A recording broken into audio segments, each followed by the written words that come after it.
José Jimeno Martínez naix en Manises el 22 d'agost de 1888. Fill d'una família modesta d'artesans, creix permanentment en contacte amb el món del treball en una terrisseria d'aquest centre ceramista. Dibuixant i pintor de formació acadèmica, va iniciar els seus estudis als 13 anys en l'Acadèmia de Sant Carles de València, alternant el seu aprenentatge amb les pràctiques en l'obrador de la seva família, que per aquella època es dedicava a l'elaboració de vaixelles ordinàries per a ús domèstic.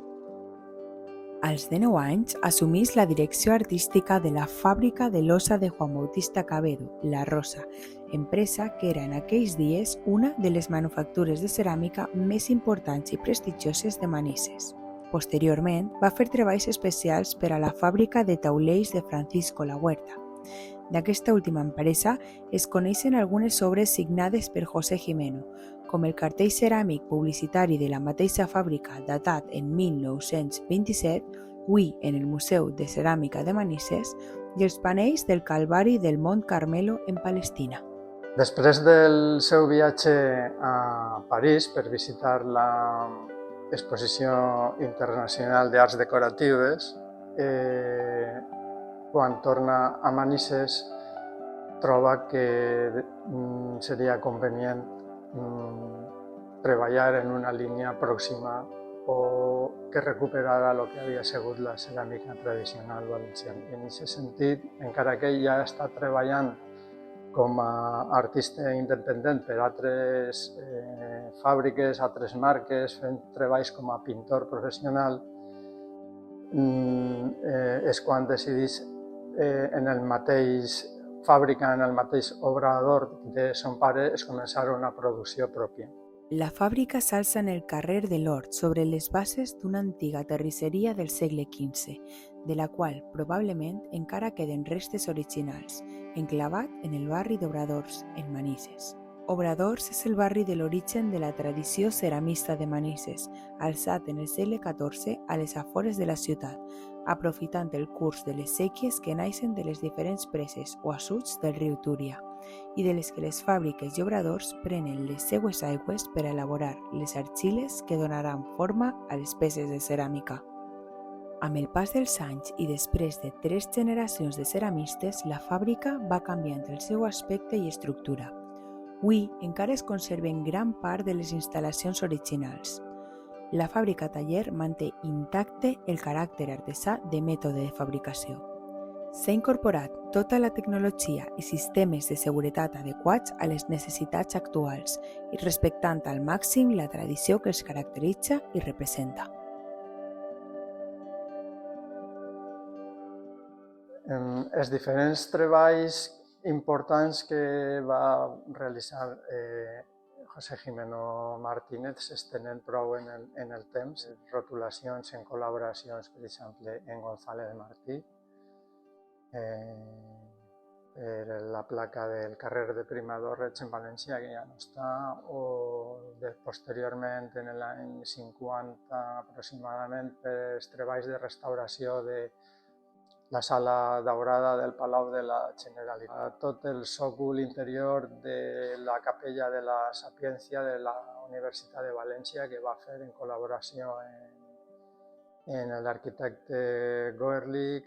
És una trajectòria molt extensa en la que se coneixen molts treballs de caràcter públic que avui en dia podem veure per els carrers i edificis de València i província, però també se van fer una quantitat ingent de treballs que estan en col·leccions particulars. Això sempre parlant de lo que són els treballs de taulelleria, però a banda tenim que comptar que ell té en marxa el taller, la fàbrica, i que al mateix temps està en el seu equip de pintors i pintores fabricant ceràmica de forma de tradició valencianista.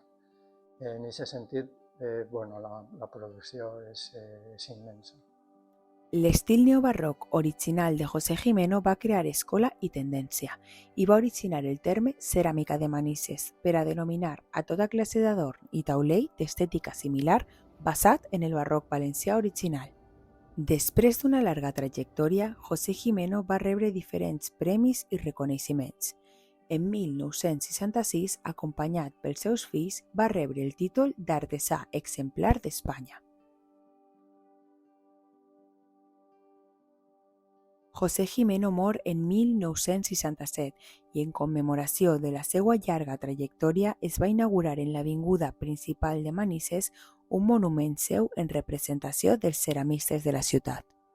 A partir d'aquest moment, els seus fills Manuel i Vicente Gimeno Aguilella es faran càrrec de la fàbrica, els quals apostaran per un model més comercial, basat en la participació en fires i una representació multicartera. Canvien un poc el model de fabricació més artístic que hasta la fecha portava l'abuelo, simplement per una qüestió que és molt fàcil de comprendre i és que ells no tenen aquesta formació artística, entonces se decanten la producció de l'empresa enfocada a una línia més comercial en la que se van a instaurar uns canals de comercialització estàndard, com són la participació en les fires de mostres, especialment les de València, que ara que també se fa alguna fira fora en l'estranger, i després en un equip d'agents comercials multicartera que recorren tot el país mostrant els productes en les diferents tendes. I també continuen treballant en projectes especials de decoració en el que coneguem com revestiment ceràmic tauleria, tant per a obra pública com per a obra privada. En obra pública podem recordar, així molt prop, els xapats del mercat dels filtres, per exemple, i algun que altre treball com el que es va fer per a la desapareguda plaça d'Espanya, també així en Manises. Durant els anys 70 i 80, la fàbrica es consolida. El producte tradicional de caràcter historicista i la important inversió en fires marquen aquesta etapa. El sector de l'hostaleria es convertirà en un client important durant aquest període, com també la relació comercial amb empreses consolidades com el Corte Inglés o Art Espanya. En 1993 mor Vicente Gimeno Aguilella. Vicente i María José Gimeno Peris prenen el relleu en un moment de crisi econòmica i gran incertesa. Se trobem en una situació prou difícil perquè ha desaparegut el model comercial que imperava fins al moment. Els gustos decoratius han canviat i la situació és difícil. Tenim un equip de gent important, numerós, treballant i teníem dues opcions. Una, no continuar, que hauria sigut possiblement la més fàcil, i després la més arriesgada, que era continuar endavant. I en aquest sentit, tinguérem que recapitalitzar l'empresa. Obriguérem una línia nova que va ser la línia de la tauleria en sèrie per a plegar al sector de la construcció. I aquesta línia es comença a funcionar prou bé. Estiguérem molts anys acudint a la fira de Cebisama, competint en les grans indústries de Castelló i ocupant un hueco que era el del sector de la tauleria artesanal. En l'any 98, si no recorde mal, obrigueren la primera web de ceràmica valenciana, que encara se manté. Van ser, crec que, dels primers que tinguérem una web pròpia, que la desenvolupà també una empresa de Manises, pionera en aquell moment, que era Alerce. Entre 1993 i 2008 es van prendre certes decisions que van marcar el futur de l'empresa. Es va apostar per la diversificació de les línies de negoci, com la fabricació i la comercialització de ceràmica tradicional i de regal a través de noves línies com Socarrat, l'assistència a fires com Cevider o El Mueble o la fabricació de marques blanques d'empreses de decoració de la llar. I també s'obrigué un capítol de col·laboració en altres artistes. Possiblement el que ens ocupava més temps va ser la col·laboració amb Santiago Calatrava en la que junt a altres tallers i ceramistes de Manises estiguérem col·laborant en ell, realitzant diferents treballs. En el nostre cas, s'ocuparem de la fabricació dels panells decoratius que n'hi ha en el Palau de les Arts Reina Sofia. Són els murals del restaurant i de la sala de concerts de dalt. En 2008 arriba una crisi que colpeja amb força el sector, sobretot el de la decoració i la construcció. En 2009 l'equip es va reduir a la meitat. Aquesta situació va obligar als germans Gimeno a plantejar una nova estratègia comercial i adaptar-se als nous temps. Toca reinventar-se una altra volta i el que decidim en aquest moment és passar aquesta crisi conforme poguérem. Tinguérem que fer un expedient de regulació d'empleo. Pràcticament se quedem en la meitat de la plantilla. Al mateix temps vam desenvolupar a nivell comercial, Maria José i jo, 3 idees, com reforçar la presència en internet, i això ho farem creant pàgines exclusives per a cada tipus de producte. Obrigarem una línia important que durant molts anys ha estat funcionant, que va ser el tema cultural, que suposava que hauríem la fàbrica per a visites de tot tipus. Van ser també un poc dels pioneros que es començarem a fer cursos de ceràmica, de poques hores, i també farem les primeres portes obertes, que van ser en el 2013, que van ser un èxit total. El treball en fàbrica sempre ha sigut un treball en equip, especialment totes les decisions que hem pres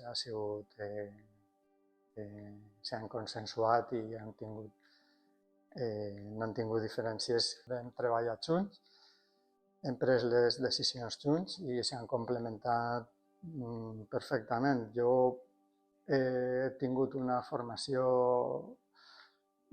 artística i Maria José ha tingut una formació acadèmica empresarial que ha sigut indispensable per a poder portar endavant este projecte. Ja dic, no m'imagino estar a soles treballant en la fàbrica, sinó és en companyia de Maria José. Avui, la ceràmica valenciana continua sent sinònim de qualitat, tradició i adaptació.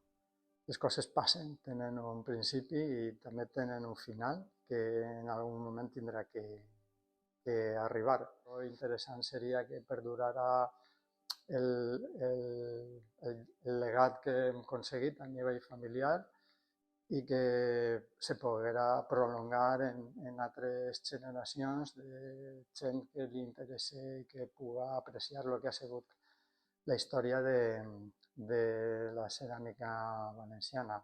Si tinguem que fer un resum, crec que ha sigut una trajectòria que pot ser interessant per a estudiar en un futur, de com una xicoteta empresa ha sigut capaç de perdurar tants anys en el temps.